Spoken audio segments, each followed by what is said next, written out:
अस्सलाम वालेकुम दोस्तों, मैं आपको परफेक्ट वेब सॉल्यूशंस की तरफ से कंप्लीट ई कॉमर्स वेबसाइट इन लारावेल 5 की इस ट्यूटोरियल सीरीज़ में खुशामदीद कहता हूं। दोस्तों, मेरा नाम इमरान कासिम है और ये हमारा कंप्लीट ई कॉमर्स वेबसाइट इन लारावेल 5 की ट्यूटोरियल सीरीज़ का 7वां हिस्सा है, मतलब पार्ट 7 है। और आज के इस वीडियो ट्यूटोरियल में हम प्रोडक्ट्स के सेक्शन पर काम करेंगे। इससे पहले लास्ट 6 वीडियो ट्यूटोरियल में हमने कैटेगरीज का करंट ऑपरेशन परफॉर्म किया था और आज हम बात करेंगे प्रोडक्ट्स की। तो दोस्तों, इससे पहले कि मैं अपने इस वीडियो ट्यूटोरियल को स्टार्ट करूं, मैं आपसे रिक्वेस्ट करूंगा कि अगर आपने अभी तक मेरे चैनल को सब्सक्राइब नहीं किया तो काइंडली इसको सब्सक्राइब जरूर कर लें और साथ में मौजूद जो बेल का नोटिफिकेशन आइकन है उसको प्रेस करना मत भूलिएगा, ताकि आपको मेरी आने वाली हर नई वीडियो या सीरीज की नोटिफिकेशन आपकी ईमेल में या आपकी यूट्यूब ऐप में मिलती रहे और आप उससे अप टू डेट रह सकें। Thank you very much. तो चलिए शुरू करते हैं इस वीडियो ट्यूटोरियल को।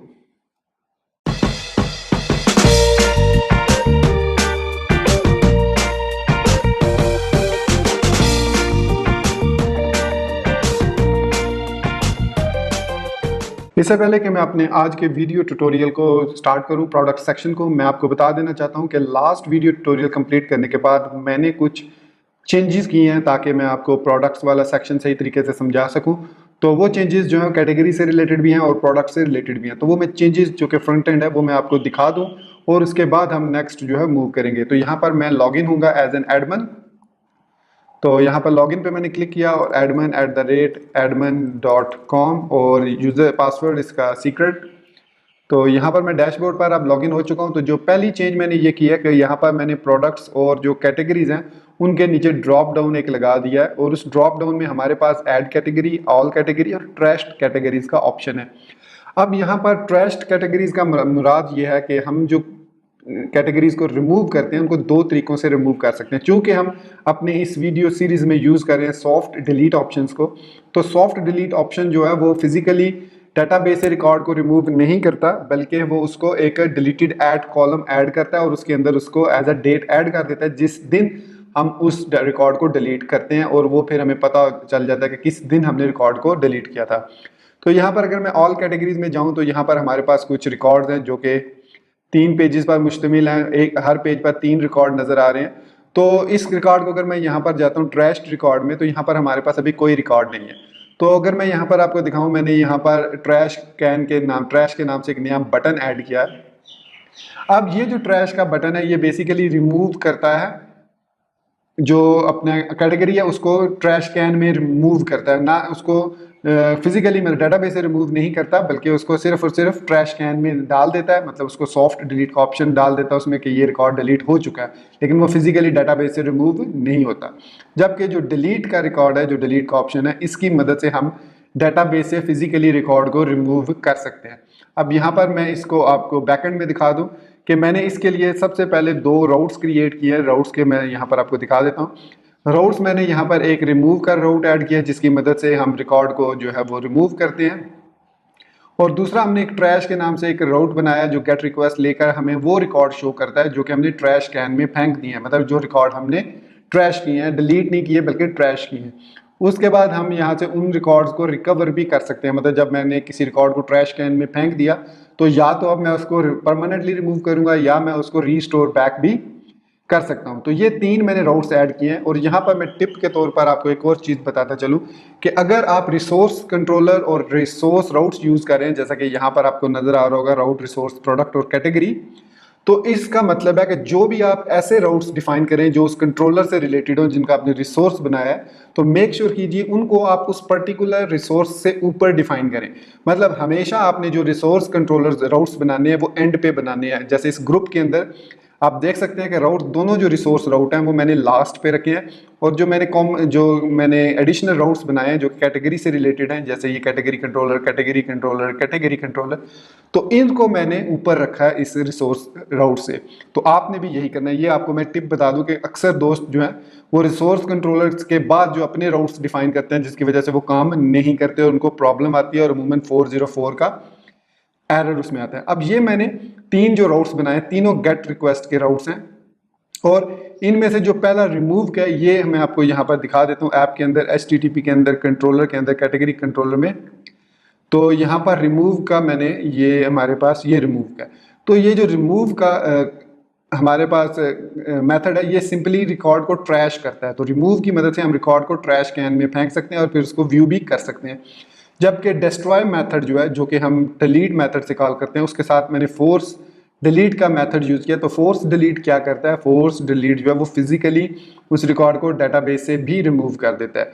तो ये दो रिकॉर्ड हैं। इसके बाद रिमूव रिकवर कैट के नाम से मैंने एक मेथड बनाया। रिकवर कैट क्या करता है, उस रिकॉर्ड को फाइंड करता है जो कि हमने ट्रैश्ड कैन में फेंका है। तो यहाँ पर हम विद ट्रैश्ड भी कर सकते हैं और ओनली ट्रैश्ड भी, ताकि सिर्फ वो रिकॉर्ड फाइंड हो जो कि सिर्फ ट्रैश्ड हुआ है। तो ये दो हमारे पास है, विद ट्रैश्ड और ओनली ट्रैश्ड, दो ऑप्शन हैं। विद ट्रैश्ड की मदद से हम जब रिकॉर्ड सर्च करते हैं तो ना सिर्फ नॉर्मल रिकॉर्ड हमें रिटर्न होता है, बल्कि जो हमने रिकॉर्ड ट्रैश में फेंका होता है वो भी रिटर्न होता है। जबकि ओनली ट्रैश की मदद से हम सिर्फ उन रिकॉर्ड को सर्च कर सकते हैं जो कि ट्रैश कैन में हमने फेंके हैं। तो यहाँ पर हम ओनली ट्रैश भी यूज़ कर सकते हैं। तो बाकी इसकी फंक्शनैलिटी सेम है। तो ये हमने दो कंट्रोलर जो है वो एक एक रिमूव का और एक रिकवर कैट का, और इसके अलावा यहाँ पर डिस्ट्रॉय तो बाय डिफ़ॉल्ट काम कर रहा है। तो इसके अलावा हमने यहाँ पर रिकवर का मेथड, ये रिकवर कैट हो गया, ये रिमूव हो गया, और इसके अलावा हमने रिमूव हो गया, रिकवर और ट्रैश, ये तीन, रिमूव, रिकवर, और फिर हमने यहाँ पर ट्रैश के नाम से एक मेथड बनाया। ये हमारे पास ट्रैश, तो ट्रैश के नाम से हम ओनली जो ट्रैश रिकॉर्ड्स होते हैं सिर्फ वो फाइंड करते हैं, उनको भी पैजिनेट 3 के साथ उसी व्यू के साथ हम शो करते हैं। तो यहाँ पर ये जो ट्रैश का मेथड है, ये सिर्फ वो रिकॉर्ड रिटर्न करेगा जो हमने ट्रैश कैन में थ्रो किए हैं यूजिंग ट्रैश बटन। अब इसका मैं रिजल्ट आपको दिखा देता हूँ। देखिए हमारे पास ये ID3 है, आईफोन मोबाइल, इसको मैं ट्रैश में फेंक रहा हूँ। तो जब मैंने ट्रैश पे क्लिक किया तो कैटेगरी सक्सेसफुली ट्रैश्ड, मतलब यहाँ से अब वो रिमूव हो चुका है। आप देख सकते हैं 1 2 4 और उसके बाद 5 6 7, तो 8 जो 3 नंबर रिकॉर्ड है वो यहाँ पर मौजूद नहीं है। अब वो रिकॉर्ड कहाँ पर गया, वो आ गया हमारा ट्रैश्ड की कैटेगरीज में। तो यहाँ पर अब हमारे पास वो रिकॉर्ड आएंगे जो हमने ट्रैश कैन में फेंके होंगे, और यहाँ पर डेट क्रिएटेड की बजाय हमारे पास डेट डिलीटेड आना चाहिए। चलिए खैर, वो तो हम चेक लगा के उसको चेंज कर सकते हैं कि डेट क्रिएटेड हो या डेट डिलीटेड हो। अगर हम ट्रैश्ड कैन में है तो फिर हम डेट डिलीटेड यहाँ पे शो कर सकते हैं, अदरवाइज डेट क्रिएटेड हो। तो जो एक्चुअल जो चीज़ है वो ये है कि हम यहाँ पर अब इस रिकॉर्ड को या तो रीस्टोर कर सकते हैं या इसको हम परमानेंटली डिलीट कर सकते हैं। अगर मैं रीस्टोर पे क्लिक करता हूँ तो यहाँ पर कैटेगरी सक्सेसफुली रीस्टोर्ड का मैसेज आ गया, और अब मैं वापस ऑल कैटेगरी में जाऊँगा तो यहाँ पर आप देख सकते हैं हमारा रिकॉर्ड वापस आ चुका है। अब जब हम किसी रिकॉर्ड को ट्रैश में फेंक देते हैं तो नॉर्मल क्यूरी के साथ जो हम यूज़ करते हैं, जिसमें हम विद ट्रैश्ड और ओनली ट्रैश्ड यूज़ नहीं करते, उसमें ये रिकॉर्ड जो है वो एडिड नहीं होता, वो लिस्ट में, जैसे मैं इसको ट्रैश कर दिया। अब अगर मैं एक न्यू कैटेगरी ऐड करता हूँ, यहाँ पर ऐड कैटेगरी पे क्लिक करता हूँ, तो आप देखेंगे कि ये जो रिकॉर्ड है जो हमने ट्रैश कर दिया, ये यहाँ पर नज़र नहीं आ रहा। रिकॉर्ड नंबर विद ID3 जो है वो यहाँ पर मौजूद नहीं है। वो रिकॉर्ड जो है हमारा ट्रैश कैन में आईफोन मोबाइल के नाम से यहाँ पर मौजूद नहीं है। आप देख सकते हैं कि यहाँ पर सिर्फ मोबाइल है, सैमसंग मोबाइल है, आईफोन मोबाइल नहीं है। लेकिन अगर मैं इस ट्रैश कैटेगरी में जाके इसको रीस्टोर कर लेता हूँ, तो रीस्टोर करने के बाद अगर मैं ऐड कैटेगरी करता हूं तो अब ये रिकॉर्ड यहाँ पर भी आपको नजर आएगा, आईफोन मोबाइल्स के नाम से। आप देख सकते हैं ये रिकॉर्ड मौजूद है। तो दोस्तों ये मैंने कुछ चेंजेस किए, और यही चेंजेस मैंने प्रोडक्ट पे मैंने ऐड कर सकते हैं प्रोडक्ट। तो ऐड प्रोडक्ट का ये मैंने एक लेआउट तरतीब दिया है। तो इसके बारे में डिटेल अभी हम देखते हैं कि इसमें क्या क्या फंक्शनैलिटी मैंने ऐड की है जो फ्रंट एंड में है। बैक एंड में अभी मैंने इसमें कोई चीज़ ऐड नहीं की, वो आगे हम नेक्स्ट वीडियो ट्यूटोरियल में देखेंगे। तो इस वीडियो ट्यूटोरियल में हम इस प्रोडक्ट को फ्रंट एंड में देखेंगे कि हमने क्या कुछ किया है इसके साथ। तो इसमें सबसे पहले बात करते हैं डिज़ाइन की। तो ये कंप्लीट बूटस्ट्रैप डिज़ाइन है, जिसमें हमारे पास यहाँ पर टाइटल है, फिर उस प्रोडक्ट की डिस्क्रिप्शन है, प्रोडक्ट की प्राइस है, फिर अगर उस प्रोडक्ट पे कोई डिस्काउंट है तो वो यहाँ पर हम डिस्काउंट दे देंगे, अमाउंट जितनी भी हमने डिस्काउंट में देनी है। मतलब अगर हमने $100 की प्रोडक्ट दी है, प्राइस 100 है और $20 पे डिस्काउंट है, तो जो उसकी फाइनल प्राइस शो होगी वो 100 ओरिजिनल जो है वो कट करके शो होगी, और $80 जो है वो शो होगी माइनस करके जो भी आपने डिस्काउंट प्राइस लिखी है। उसके अलावा यहाँ पर मैंने कुछ एक्स्ट्रा ऑप्शंस ऐड किए हैं, जिसमें आप एक्स्ट्रा ऑप्शंस ऐड कर सकते हैं, जो कि एडिशनल एक एरे ऑफ रिकॉर्ड होगा, जो कि हम ऑप्शंस का, जो आपको याद होगा हमने प्रोडक्ट्स के अंदर ऑप्शंस का एक कॉलम रखा था जिसकी हमने डाटा टाइप टेक्स्ट रखी थी। तो उसके अंदर हम इसको सेव करेंगे एज एन जेसन और एज एन एरे, फिर हम उसको फेच करेंगे फ्रंट एंड में और डिस्प्ले करेंगे। अगर हम सपोज यहाँ पर अगर कोई साइज़ ऐड करते हैं तो यहाँ पर आपको नज़र आ रहा है कि साइज़ में जो भी आपने ऑप्शंस देने हैं वो, मतलब जैसे लार्ज है, मीडियम है, जैसे यहाँ पर मैं मीडियम और लार्ज देना चाह रहा हूँ तो ये मीडियम और लार्ज है। फिर मीडियम की जो प्राइस है वो मैं यहाँ पर दे सकता हूँ कि मीडियम की एडिशनल प्राइस 10 है और जो लार्ज की एडिशनल प्राइस है वो 20 है। इसको हम मैनिपुलेट करेंगे जब हम फ्रंट एंड व्यू डिज़ाइन करेंगे। तो यहाँ पर ये सिर्फ एज इट इज़ शो होगा और जब हम इसको दोबारा से इसको एडिट करेंगे या इसको जो व्यू करेंगे तो उसमें हमें ये प्राइसेस जो हैं वो एडिशनल प्राइसेस नज़र आएंगी। तो ये एक्चुअली हम यहाँ पर प्लस पे क्लिक करके एक्स्ट्रा ऑप्शंस जितने भी ऐड करना चाहें हम यहाँ पर उसको चेंज ऐड कर सकते हैं। ये देख सकते हैं आप जितने भी, फिर अगर हम कोई ऑप्शन नहीं चाहिए तो हम उसको रिमूव भी कर सकते हैं डेटाबेस में से भी और यहाँ से भी रिमूव कर सकते हैं। तो इसके बाद यहाँ पर राइट साइड पे देखें तो हम स्टेटस चेंज कर सकते हैं, पेंडिंग है या पब्लिश है, मतलब आपने जो प्रोडक्ट ऐड किया है उसको आप पेंडिंग में भी रखना चाह रहे हो या उसको पब्लिश करना चाह रहे हो। जो फ्रंट एंड में हमें वही रिजल्ट नजर आएगा जो कि पब्लिश होगा, पेंडिंग वाले रिकॉर्ड जो प्रोडक्ट्स हैं वो हमें नजर नहीं आएंगी। फिर उसके बाद जहाँ पर एक फीचर्ड इमेज हमने ऐड किया, तो फीचर्ड इमेज जो है किसी भी प्रोडक्ट का जो फीचर्ड इमेज होता है जो कि थंबनेल के तौर पे शो होगा, वो यहाँ पर हम ब्राउज करके कोई भी इमेज अगर हम ऐड करते हैं तो वो हम सपोज मैं यहाँ से कोई ये इमेज ऐड करता हूँ तो इसको मैं ओपन करता हूँ, तो जैसे ही मैं ओपन करूँगा वो इमेज यहाँ पर शो हो जाएगा। तो कोई सा भी प्रोडक्ट का इमेज या थंबनेल मैं यहाँ पर सिलेक्ट करूँगा तो वो यहाँ पर ऐड हो जाएगा ऑटोमेटिकली और यही वाला जो इमेज है वो यहाँ से फाइल से जाके हमारे डेटाबेस में भी उसका नाम सेव होगा और वो अपलोड हो जाएगा जहाँ पर हम इसको सेव करना चाह रहे हैं। फिर उसके बाद अगर हम इस प्रोडक्ट को फीचर्ड प्रोडक्ट बनाना चाह रहे हैं तो इस चेक बॉक्स को हम चेक कर देंगे तो वो हमारी प्रोडक्ट जो है वो फीचर्ड प्रोडक्ट हो जाएगी। तो फीचर्ड प्रोडक्ट जो होती हैं वो हमेशा क्रोनोलॉजिकल ऑर्डर में जो टॉप पर शो होती हैं, मतलब जो टॉप लेवल पर, और उसके अलावा हम एक टैग के जरिए भी इनको सर्च कर सकते हैं कि ऐसी प्रोडक्ट शो करो जो कि फीचर्ड प्रोडक्ट हैं। तो जैसे ही हम उस फीचर्ड प्रोडक्ट को सिलेक्ट करेंगे तो हमें सिर्फ वो प्रोडक्ट्स शो होंगी जो फीचर्ड प्रोडक्ट्स होंगी। फिर यहाँ पर हमने कैटेगरीज का ऑप्शन रखा है, तो मल्टीपल कैटेगरीज आप यहाँ से आपके पास ऑप्शन है, किसी भी प्रोडक्ट को आप मल्टीपल कैटेगरीज यहाँ पर आप देख सकते हैं असाइन कर सकते हैं और उनको यहाँ से वन क्लिक से क्लियर भी कर सकते हैं। तो ये जो काम जितना भी मैंने किया है इसमें, यहाँ पे अगर मैं टाइटल पे जाता हूँ और यहाँ पर प्रोडक्ट को सपोज मैं ऐड करता हूँ आईफोन X, तो यहाँ पर आप देख सकते हैं कि नीचे यहाँ पर हमारे पास उसका स्लग ऑटोमेटिकली जनरेट हो रहा है। तो ये जो स्लग है ये बेसिकली वैसे ही है जैसे कैटेगरीज का स्लग है, और यहाँ पर मैंने डिस्क्रिप्शन के अंदर और इसके अंदर पीछे मेथड वही है, स्लगीफाई का यूज़ हो रहा है जो स्लग को जनरेट कर रहा है। ये आप मेरा ट्यूटोरियल जब देखने के बाद आप मेरे इस गिटहब को रेपो को आप क्लोन करेंगे इस वीडियो ट्यूटोरियल के बाद, तो ये सारी अपडेट आपको वहाँ पर मिल जाएगी और इसका कोड आपको यहाँ पर मैं अगर आपको दिखा दूँ, यहाँ पर रिसोर्सेज में, व्यूज़ में, एडमिन में, प्रोडक्ट्स में, यहाँ पर क्रिएट प्रोडक्ट में, तो ये हमारा डिज़ाइन है, टोटली बूटस्ट्रैप है। कोई कस्टम कोडिंग मैंने बहुत कम ही यूज़ की है, मेरे ख्याल में यहाँ पर इतनी ज़्यादा कस्टम कोडिंग मैंने नहीं की। और यहाँ पर अगर आप देखें तो मैंने यहाँ पर एक एक्स्ट्रा का कॉलम रखा है और उसके अंदर ऑप्शंस, फिर उसके अंदर ऑप्शन है, फिर वैल्यू है, फिर हमारे पास प्राइस है।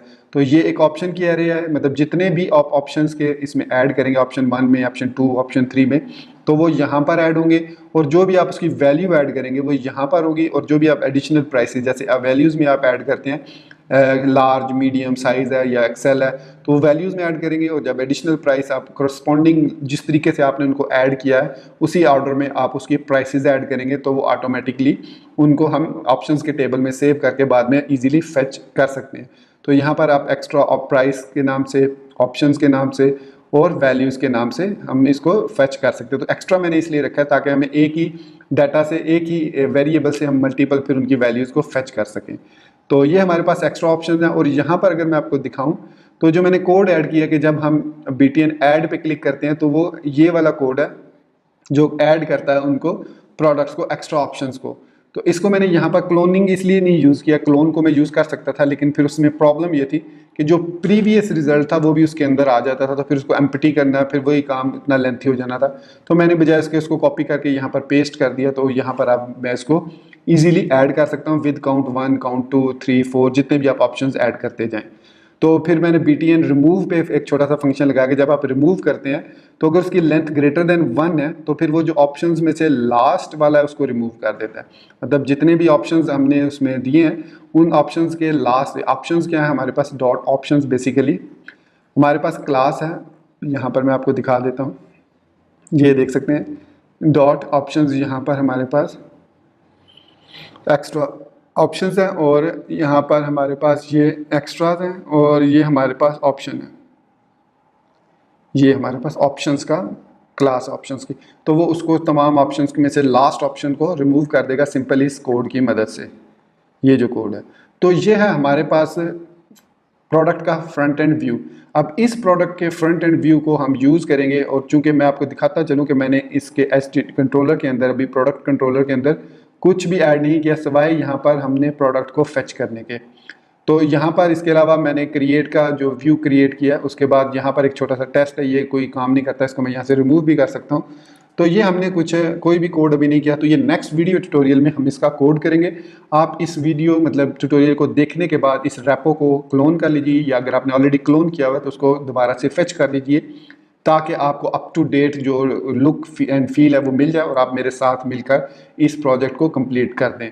तो दोस्तों ये था हमारा आज का वीडियो ट्यूटोरियल। तो इस वीडियो ट्यूटोरियल को ख़त्म करने से पहले मैं आपको बता दूं, कुछ दोस्तों ने ये कहा था कि कोड को मैं टाइप क्यों नहीं करता जब मैं ट्यूटोरियल बना रहा हूँ तो साथ। तो इसकी रीज़न सिर्फ ये है कि पहली बात तो ये कि ये वीडियो सीरीज़ उन लोगों के लिए जिनको ऑलरेडी लारावल के बेसिक्स क्लियर हैं, जिन्होंने मेरा लारावल 5.4 की ट्यूटोरियल सीरीज़ देखी हुई है, जिन्होंने मेरे लारावल 5.5 के फीचर्स देखे हुए हैं और उसके जो मैंने ट्यूटोरियल्स बनाए वो देखे हुए हैं। ये बेसिकली ट्यूटोरियल सीरीज़ उनके लिए, बिगिनर्स के लिए ये बिल्कुल नहीं है।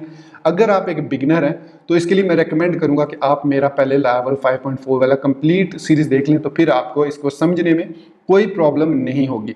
हम इसको स्टेप बाय स्टेप लेकर चल रहे हैं और आई एम श्योर आपको इसमें कोई प्रॉब्लम नहीं होगी। ये हमारे पास कैटेगरी का कंट्रोलर है, ये भी आपको मिल जाएगा क्लोन करने के बाद। तो दोस्तों उम्मीद करता हूं कि मेरा ये वीडियो ट्यूटोरियल जिसमें मैंने टाइपिंग बहुत कम की है बल्कि आपको दिखाया है, तो ऐसे ही आगे हम चलेंगे। मैं टाइपिंग कम से कम करूंगा ताकि आपका भी टाइम बचे और आपको भी, आप पॉज करके वीडियो को भी देख सकते हैं मेरे कोड को, और या फिर आप मेरा गिटहब का कोड भी देख सकते हैं कि मैंने क्या कोड लिखा है, उसके अगेंस्ट कैसे लिखा है और क्यों लिखा है। बाकी जो टिप्स थी वो आपको मैंने दे दी। जो फ्रंट एंड में मैंने चेंजेस की वो मैंने आपको बता दी। ये चेंजेस बेसिकली बूटस्ट्रैप की चेंजेस हैं, कुछ भी इसमें मेरी तरफ से एडिटेड नहीं है, तो आप इसको getbootstrap.com से भी डाउनलोड कर सकते हैं। सिंपल प्रॉब्लम आपको समझ शायद ना आए, इसकी जो हम इमेज को ऐड कर रहे हैं, तो ये इमेज हम बेसिकली जब हम क्रिएट करते हैं इमेज को, तो यहाँ पर मैंने एक रीडर लगाया हुआ है, ये आप यहाँ पे देख सकते हैं ऑन thumbnail.onChange। सबसे पहले उस फाइल, जिस फाइल को हमने चेंज किया उसको गेट कर रहा है यहाँ पर this.get 0 इंडेक्स पे जो फाइल है उनको गेट कर रहा है। फिर रीडर से हम एक न्यू रीडर, फाइल रीडर, ये फाइल रीडर एक ऑब्जेक्ट है जो कि जावास्क्रिप्ट के अंदर है, वनीला जावास्क्रिप्ट के अंदर।